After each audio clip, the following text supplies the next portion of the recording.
अस्सलाम वालेकुम एवरीवन। उम्मीद है आप सब लोग ठीक ठाक होंगे। ब्राउनीज़ बनाने का हर एक का अपना तरीका होता है, लेकिन मेरे पास एक बड़ी फूल प्रूफ रेसिपी है जिससे हमारे पास बड़ी अच्छी क्रैकल टॉप वाली ब्राउनी जो है वो बनती है। और ये रेसिपी एक ऑस्ट्रेलियन शेफ़ है, मैंने उनके पेज से ली थी और मैं हमेशा इसी को फॉलो करती हूँ। उसके लिए हमने सबसे पहले 120 ग्राम डार्क चॉकलेट जो है उसको ले लेना है। कप्स में मेजरमेंट भी मैंने लिख दी है, और यहाँ अगर आपको लगे कि मेजरिंग स्केल पे कोई 4-5 ग्राम ऊपर या नीचे हो रहा तो उससे कुछ ज़्यादा फ़र्क नहीं पड़ता। गर्मी बहुत थी और मैं बस इस टाइम थोड़ा सा 2-4 ग्राम का फ़र्क इसमें शायद आपको नज़र आ जाए। अच्छा जी, इसके बाद हमने 160 ग्राम जो देसी घी होता है, मेल्टेड बटर समझ लें आप, कि वो लेना है हमने, ठीक है।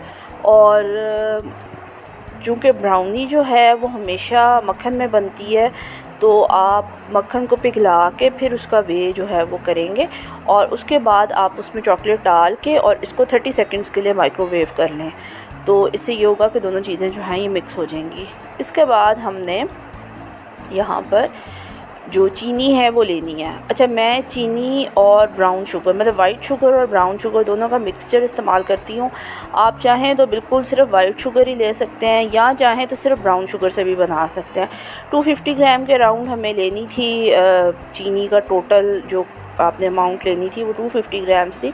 तो मैंने इसमें थोड़ी सी जो मेरे पास पिसी हुई चीनी थी वो डाली, और बाकी जो है वो मैंने जो ब्राउन शुगर हमें पैकेट में मिलती है उससे, ब्राउन शुगर डालने से इसका बहुत अच्छा फ्लेवर जो है वो आता है।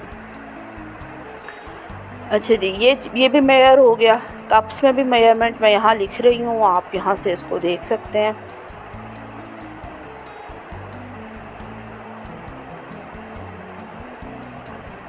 इसके बाद बारी आती है कि अब हमें यहाँ पर मैदा जो है वो कितना लेना है। तो मैदा जो है वो हम यहाँ पर तकरीबन 100 ग्राम के बराबर लेंगे।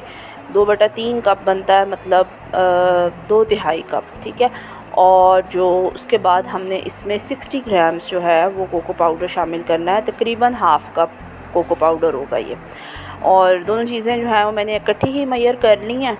और इसके बाद हम यहाँ पर जो मेजरिंग स्केल है उसको बंद करके रख देंगे, क्योंकि उसका काम हो गया ख़त्म। किचन स्केल जो है, अगर आप बेकिंग करना चाहते हैं तो किचन स्केल और मेजरिंग स्पून्स, स्पैचुला, ब्रश और 1-2 मुनासिब साइज़ के सांचे जो हैं, और साथ में हाँ एक आपके पास बीटर जो है वो होना चाहिए। ये चीज़ें बहुत ज़रूरी हैं कि अगर आपको एग्जैक्ट मेजरमेंट्स करनी है तो आप किस तरीके से उसको कर सकते हैं, और ये बहुत ज़्यादा महंगी भी नहीं है। तो ये यहाँ पर मैंने चॉकलेट और बटर जो मेल्ट किया था माइक्रोवेव में, मैंने उसको मिक्स कर लिया। अब इसके बाद मैं यहाँ पर 2 अंडे जो हैं वो एक बाउल में डालूँगी और उनको मैं बीट करूँगी, और उसके बाद फिर मैं इसमें चीनी डालूँगी। अच्छा, बाउल मैंने छोटा ले लिया था, और कुछ अर्से के बाद, कुछ वक्त के बाद मुझे अंदाज़ा हुआ कि ये मैंने गलती की है, तो फिर मैंने बाउल चेंज किया। तो बहरहाल यहाँ पर ये जो चीनी और ब्राउन शुगर का मिक्सचर था, इसको हम थोड़ा थोड़ा करके इसमें शामिल कर रहे हैं। ब्राउनी में बहुत ज़्यादा आपको मिक्सिंग की ज़रूरत नहीं होती है, क्योंकि ब्राउनी जो है इसमें बेकिंग पाउडर नहीं डलता, तो इसलिए आपको बहुत ज़्यादा इसमें एयर शामिल करने की ज़रूरत नहीं होती है। लेकिन फिर भी अगर आप अंडों को ज़रा अच्छे से मिक्स करें और उनको थोड़ा सा ठीक टाइम दें, ज़रा वो थोड़े से फ्लफ़ी हो जाएं, उसका फ़ायदा बहरहाल ये होता है कि जो एक टिपिकल सी अंडे की स्मेल है वो आपके केक में से नहीं आएगी, और इसके साथ साथ जो मिक्सिंग है, चीनी है, उसका दाना जो है वो भी महसूस नहीं होगा। चीनी को बहुत अच्छे से मिक्स कर लेना एक ज़रूरी चीज़ है। अच्छा जी, बहरहाल हमने यहाँ पर ब्राउन शुगर और शुगर का जो मिक्सचर था और अंडे थे, उन चीज़ों को हमने अच्छे से मिक्स कर लिया।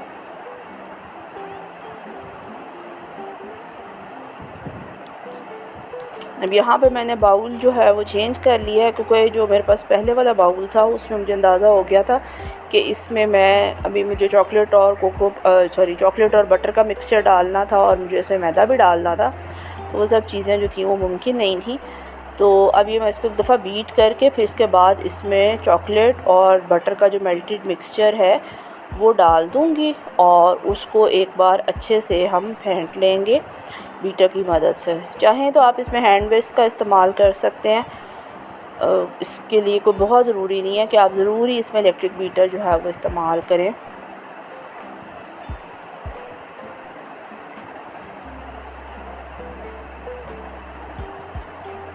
और ये सब के साथ साथ मैंने जो पतीला जिसमें मैंने बेकिंग करनी थी वो भी मैंने ये सारा काम करने से पहले ही प्री हीट होने के लिए रख दिया था। यानी प्री हीट का मतलब होता है कि उसको खाली पतीले को उसमें एक छोटा सा स्टैंड रख के हम उसको ढक्कन बंद करके रख देते हैं।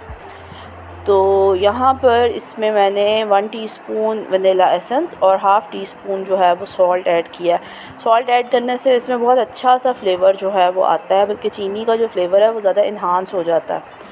तो इसलिए कुछ लोग जो हैं वो ऊपर से भी सॉल्ट स्प्रिंकल करते हैं, लेकिन मैं बहरहाल ऊपर से तो नहीं डालती, लेकिन इसमें ब्राउनी में मैं सॉल्ट ज़रूर ऐड करती हूँ।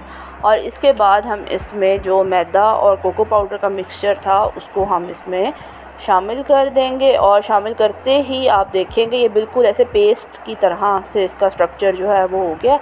यहाँ पर आप इसको बीटर से ना बीट करें क्योंकि ये बहुत ज़्यादा थिक है और इसमें जो आपकी मशीन है वो ख़राब हो सकती है। तो इसलिए बाकी की जो मिक्सिंग है वो अब आप हैंड विस्क से कर लें या स्पैचुला की मदद से कर लें।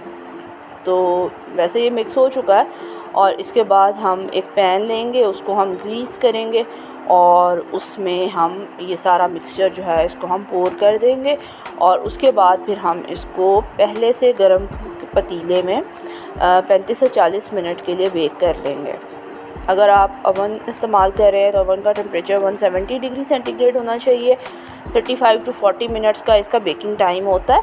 और अगर आप मेरी तरह स्टोव पे या चूल्हे पे बेकिंग कर रहे हैं तो फिर जो चूल्हे की आंच है वो दरमियानी आंच से थोड़ी कम होनी चाहिए, मतलब बिल्कुल मध्यम आंच से थोड़ी ज़्यादा और दरमियानी आंच से थोड़ी सी कम।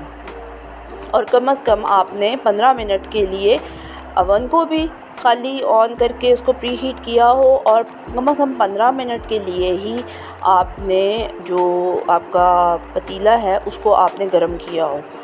फिर आपने उसके बाद इसमें ये वाला बैटर जो है इसका ये जो पैन है ये आपने इसमें रखना है। अब इसको हम बेक कर लेंगे। 35 टू 40 मिनट्स लगते हैं। तकरीबन 40 मिनट्स के बाद आप पतीला का ढक्कन खोलिएगा, इससे पहले ना खोलिएगा। और ये देखें क्रैक्स जो इसके क्रैकल टॉप है वो आपको यहीं से नज़र आ रही होगी। इसके बाद मैंने इसकी कटिंग कर ली थी ठंडा करके। बहुत अच्छी तरह इसको 2-3 घंटे के लिए ठंडा करें और उसके बाद फिर इसकी कटिंग करें। बच्चों ने इसको नाश्ते में लिया था और आप ज़रूर बनाइएगा और मुझे इसका फ़ीडबैक दीजिएगा। Thank you so much.